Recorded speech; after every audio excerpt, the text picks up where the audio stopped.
Assalamualaikum warahmatullahi wabarakatuh. Perkenalkan, nama saya Agusli dari kampus Tain Bengkalis. Video ini saya buat untuk menyelesaikan tugas ujian akhir semester pada mata kuliah statistik. Materi kali ini kita akan membahas tentang distribusi frekuensi relatif dan kumulatif. Distribusi frekuensi adalah data yang telah diperoleh dari suatu penelitian yang masih berupa data acak atau data mentah yang dibuat menjadi berkelompok. Data yang telah disusun ke dalam kelas-kelas tertentu. Daftar yang memuat data berkelompok disebut dengan distribusi frekuensi atau biasa disebut juga dengan tabel frekuensi.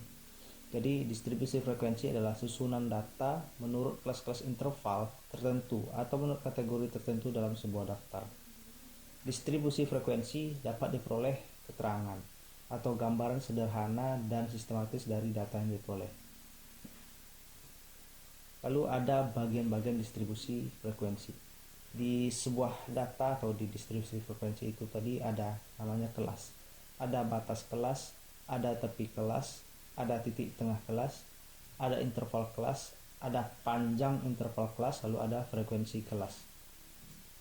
Baik, kita bisa perhatikan di tabel berikut.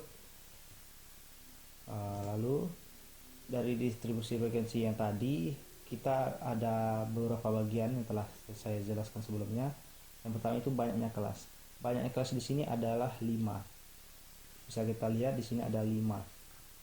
1 2 3 4 5. Ada 5 kelas. 2 3 4 5.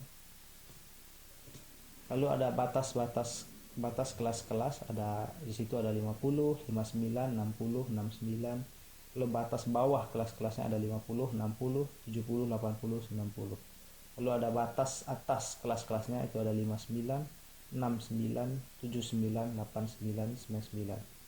Lalu ada batas nyata kelas-kelas adalah 49,5, 59,5, 69,5.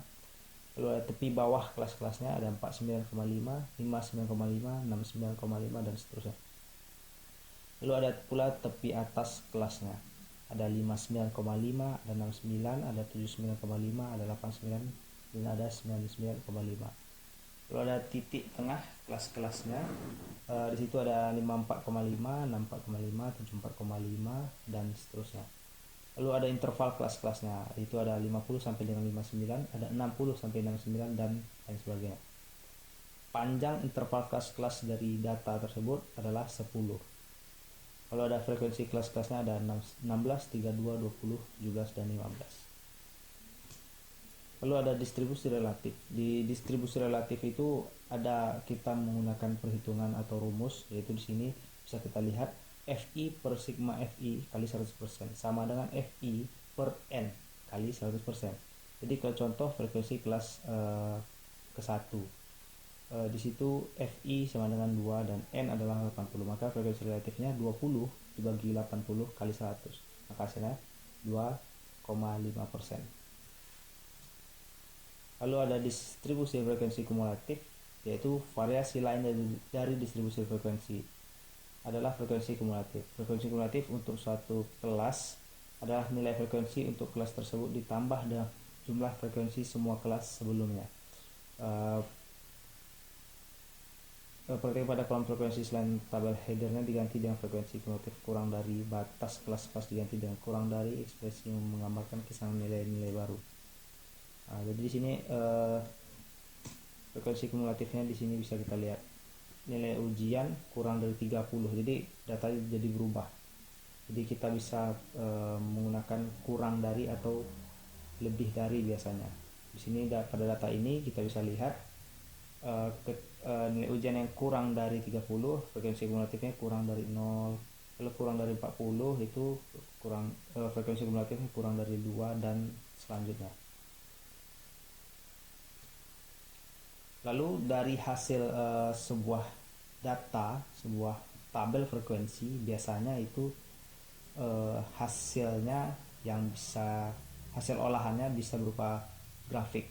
Grafik di sini ada 3, ada histogram, poligon, dan ogive.